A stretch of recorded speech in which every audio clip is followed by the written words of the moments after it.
Hey, deserving listeners, Love is Blind. My name is Dr. Kirk Honda. I'm a therapist and a professor.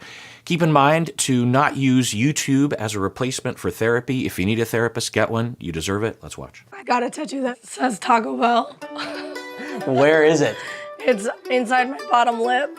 Shut up. Yeah. Is that your only tattoo? It's my one and only, yeah. I like that. Yeah, I like that. But, ow. And go all in and really want a future with them and then not be chosen at the end of this. And I'm like, oh my God, there are very real outcomes in this that could leave me very hurt. And so. Yes, I totally agree. I just thought about that a lot today.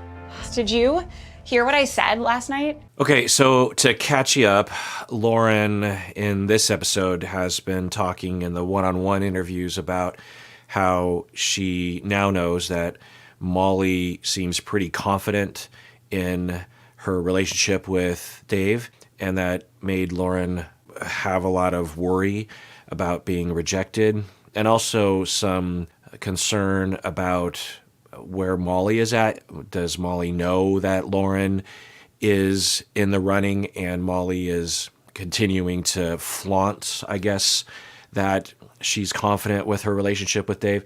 So we're seeing that for Lauren, the way that she is, how does she communicate, how does she process that worry and that anxiety and the possibility of being hurt reveals things, I think, about an individual. It's hard to say with much confidence, given we're just watching an edited reality TV show, but it is notable that the next time that she has an opportunity to talk with Dave, that she leads with a very vulnerable and understandable explanation or narrative or discussion, a disclosure to Dave about how she feels. And it's not specific to Molly. She's not calling out Molly. She's not accusing anyone of anything. She's not getting angry.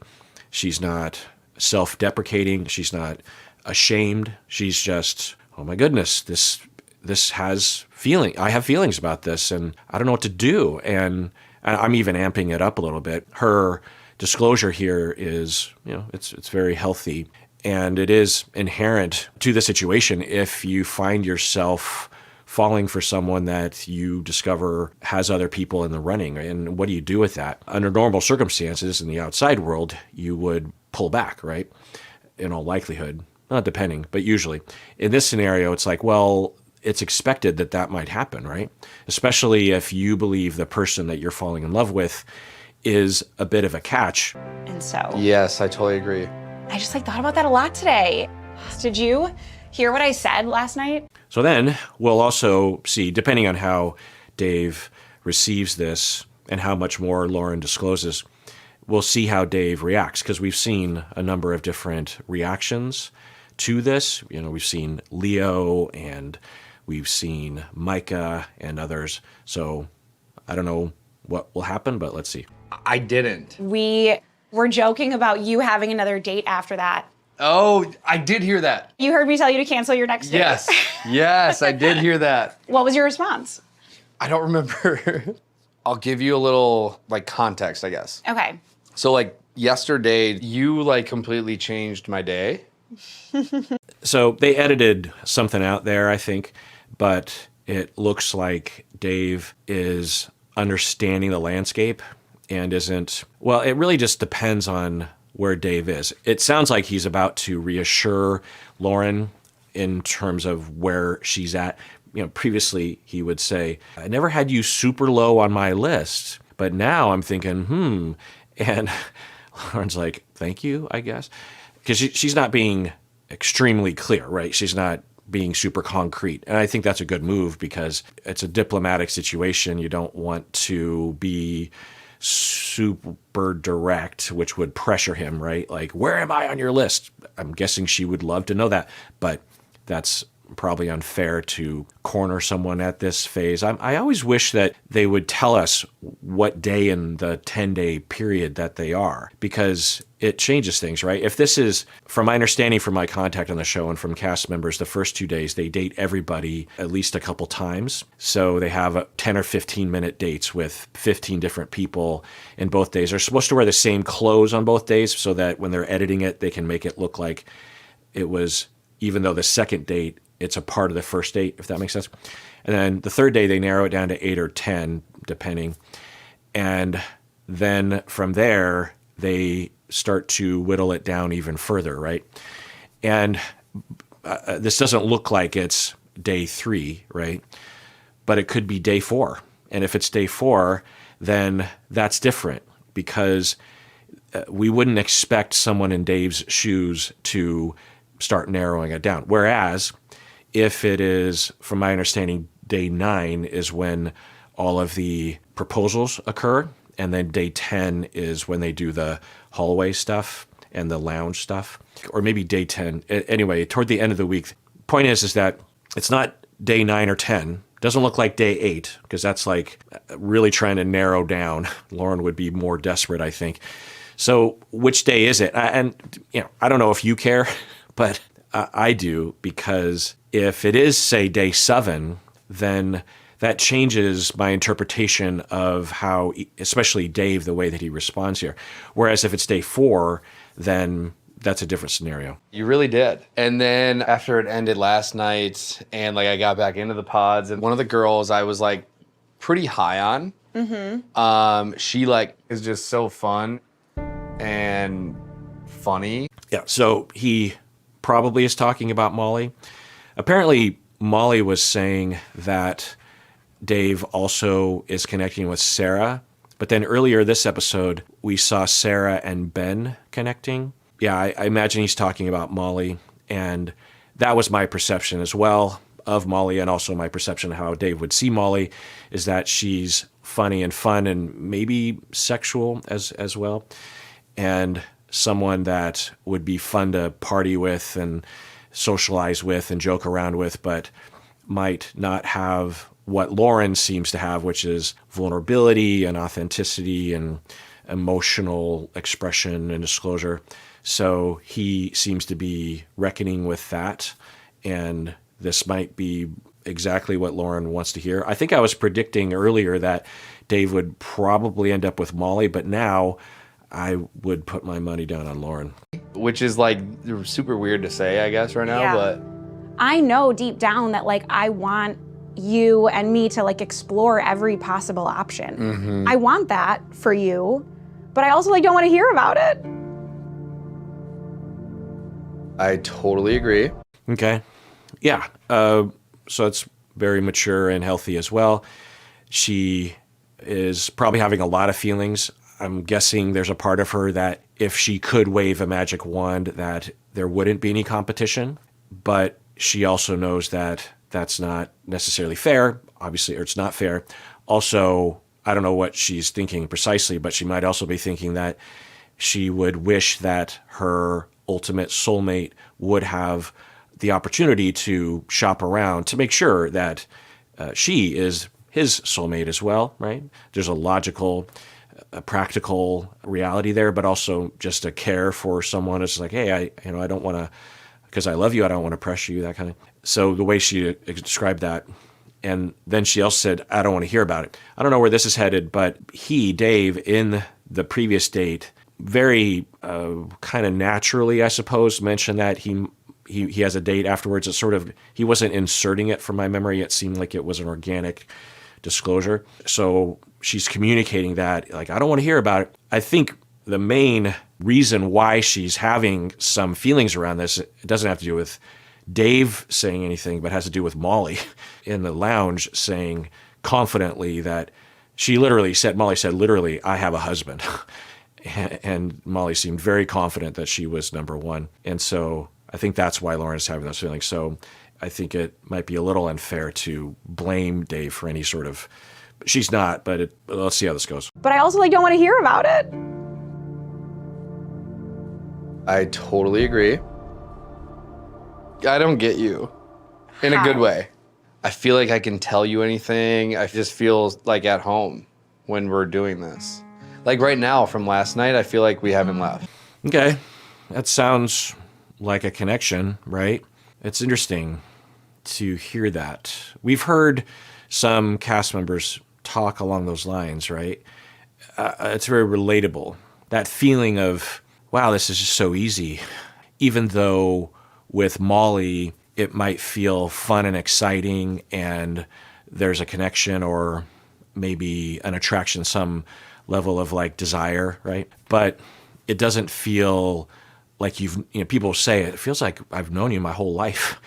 And I wonder what neurologically is going on there, right? That it just sort of slots into this safe place of familiarity, something that either is reminiscent of past safe relationships and secure attachments, or I don't know. It's hard for us to research this sort of thing because it's all subjective report. But one of the things that I'm often looking for when I'm watching this show, when people are becoming engaged, is one, is it authentic, meaning that it's not faked or something just so they can get to the next phase? Because that makes it so that it's hard for me to comment on it, because if it's not real, if it's not authentic, we're just essentially watching two people try to act like something. And there's maybe some things I could say about that, but it's hard to use it as a jumping off point for personality and relationships because they're not really presenting their true self.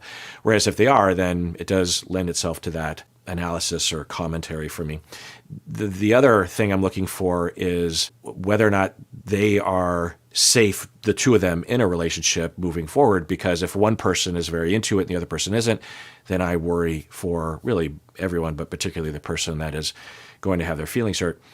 And if I hear markers that sound like they are truly in love, it raises the possibility that it is authentic and that it is safe, and it is safe to move forward for both people. Safe is maybe a too strong of a word, but less likely for anyone to get hurt, more likely for a yes at the altar, right?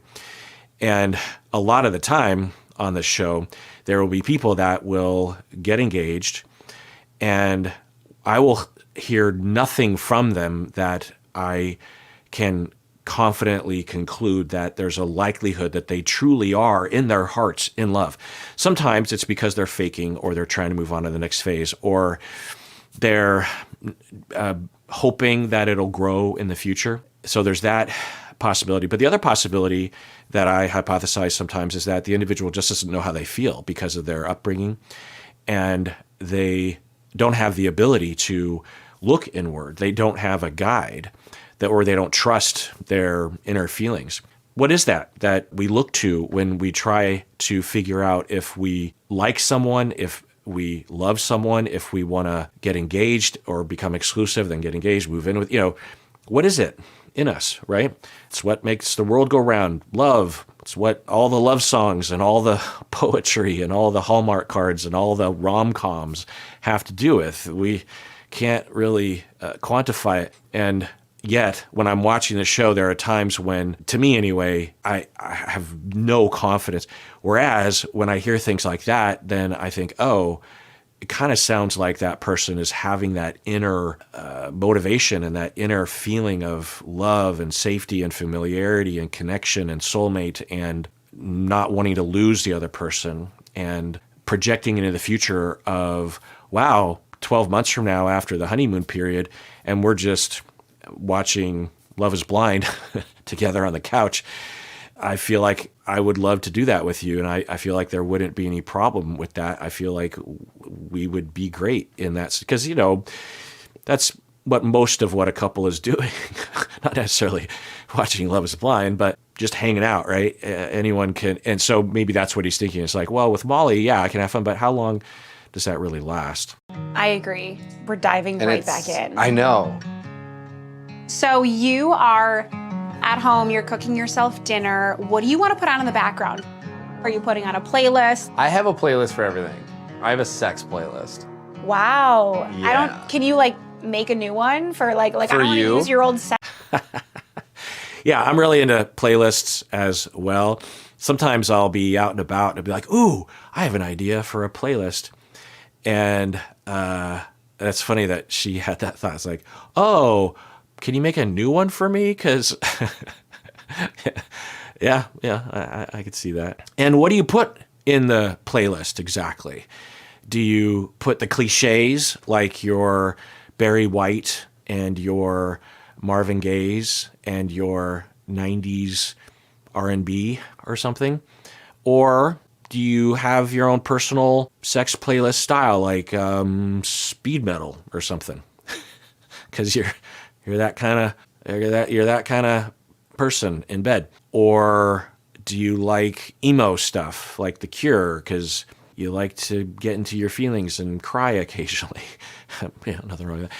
Or do you like it to be completely quiet, like no music at all, because you want every sweaty slap to be fully accentuated and experienced?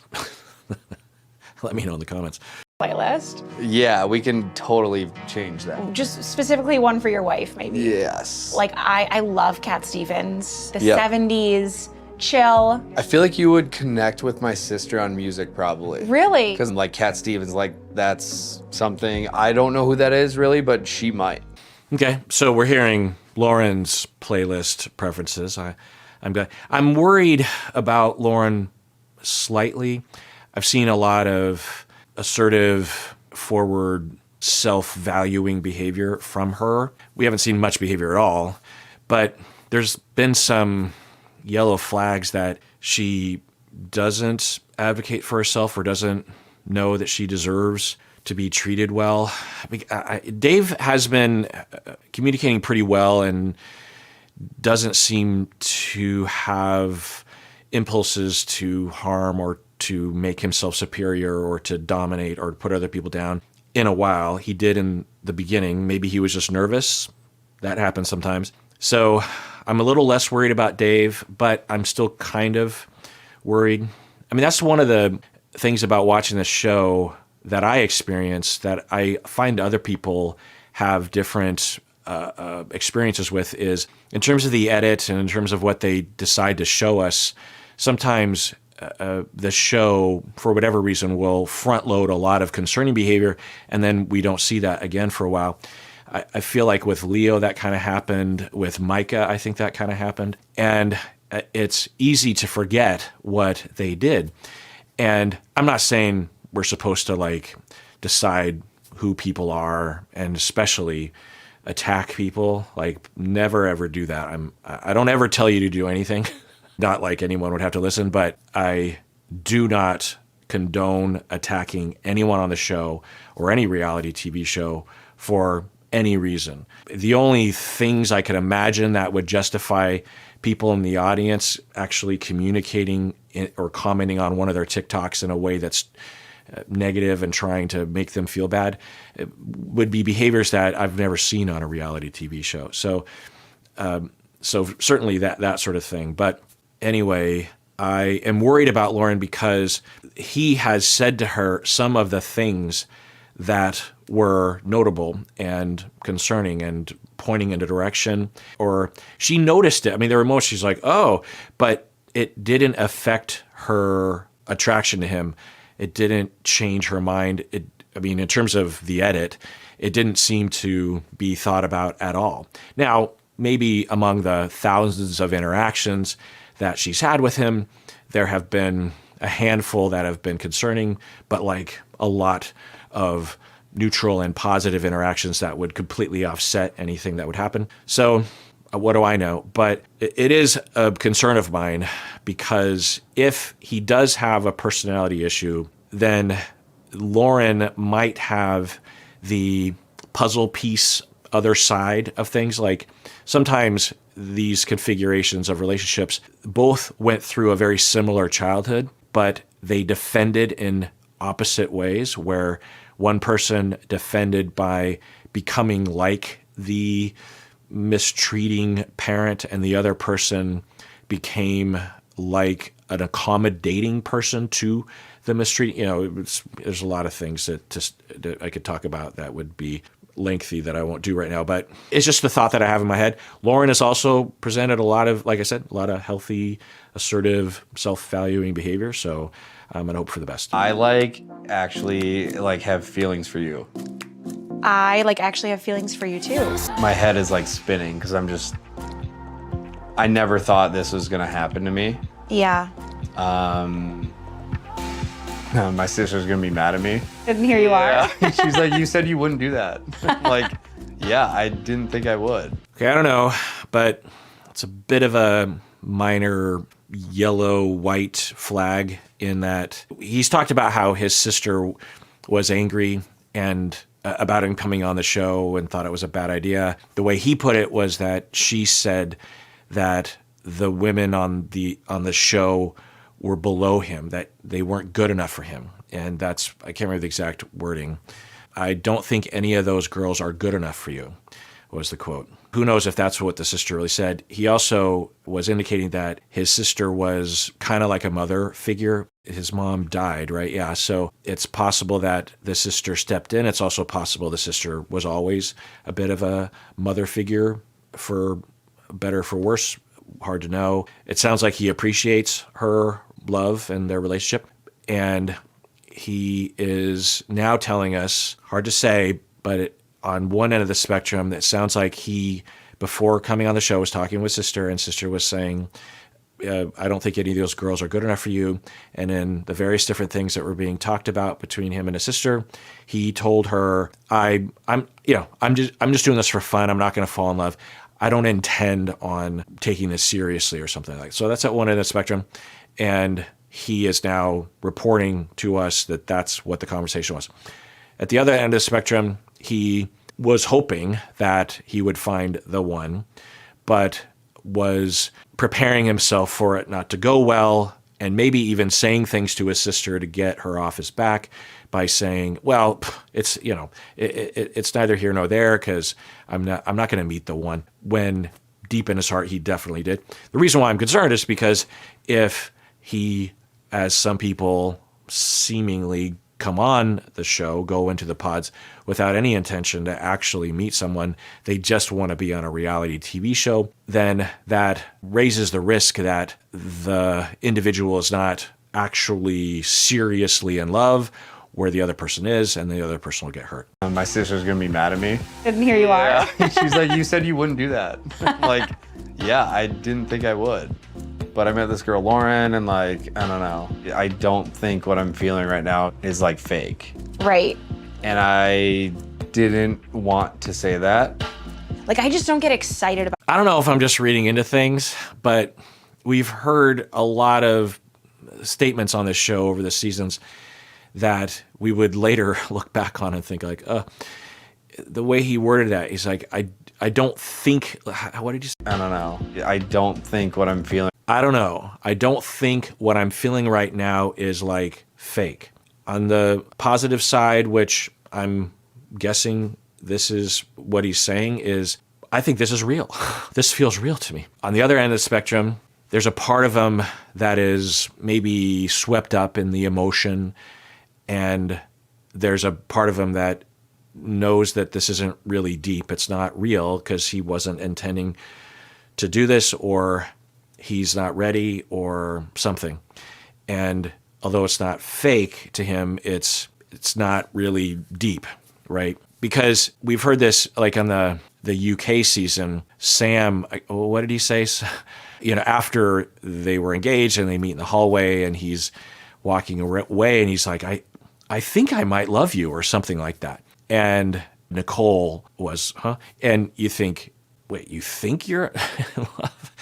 And I hypothesized the top hypothesis, none of us can ever know, but the way it looked to me, given the entirety of everything that we saw, was that Sam just hadn't really developed or matured to the point where he could fully comprehend the weight of the situation, and was saying things the way a younger person would, where they are engaged and they're they're playing house essentially, and it's like, I think I might be in love, whereas other people would not move forward if they didn't know they were absolutely in love, right? And other people were interpreting it as Sam was fake and that he was just trying to trick Nicole, and it didn't look that way to me, but it could have been that anyway. So it kind of has that ring to it, right? I don't think now he's not proposing. They're at, I guess you could say, like mid phase, that phase where you start to seriously zero in on one person, at least in the moment when you're in the date situation. It has that feel to it where they're having the feels and they're communicating it to each other and they're sharing in that moment, and that euphoria of togetherness and, oh my goodness, like, is this happening? So he's having that, and yet he's like, I don't think what I'm feeling right now is fake. Is that him saying, oh my God, this is real? Or is this him still ambivalent, which would be fine? And I don't know if I'm reading into it. Right now is like fake. Right. And I didn't want to say that. Like, I just don't get excited about guys that often. So my heart is beating fast right now saying that. So was mine. Mine's kind of like, you just kind of made me nervous in a good way. Oh my God. Lauren, you're awesome. Yeah, I don't know. I figure I must be biased. All of us would be. And I feel like I must be looking at it through a negative lens, given what we had seen earlier in the previous episode. But I don't know, it just doesn't have that oomph to it that gives me confidence moving forward. But who knows? Maybe they're another Lauren and Kim. I can't see that, but I hope I'm wrong. All right, let's adjourn there. I thought I would open some of your snail mail and packages. We have 2 letters here. This is from Brandon and Zukra. It's a Happy New Year greetings. So there's that. Brandon says, my wife loves your podcast and YouTube. Happy New Year's from us.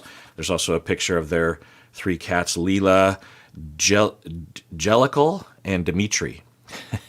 And then this looks like, it's a wedding invitation from Caitlin and Daniel, getting married later this year in 2025 in Columbus, Ohio. Thank you so much for inviting me. I don't want to assume anything, but often when I get a wedding invitation, it's because people think that, a small part of the success of their engagement or their relationship resulting in them getting engaged has to do with watching the channel or listening to the podcast. I talk a lot about relationships and communication and attachment style and schemas and all those things. And so sometimes people will, in a very flattering way, will attribute some of their relationship success to watching the channel, which I have to say is the highest of all honors. I have been dedicating my life to this sort of thing, not only professionally, but also personally. I take my relationships very seriously, like with my wife. I strive for good communication and openness and vulnerability and listening and happiness and meaning and purpose and joy. Stacy and I the other night had a really lovely, deep, vulnerable conversation devoid of any kind of conflict. And it was, the sort of thing that maybe in the past I might have gotten hurt by and then angry about or something. And it went well. And it's not because I'm just naturally that way. It's because I work really hard and try to practice what I preach, and also try to have a lot of corrective experiences, and also try to build and cultivate that kind of relationship. So, I don't know. Or these individuals just accidentally sent me a wedding invitation. I don't know. And, it's very flattering. It would be really hard for me to get out there, but I will be there in spirit. And everyone out there, please take care of yourself, because you deserve it. You really, really do.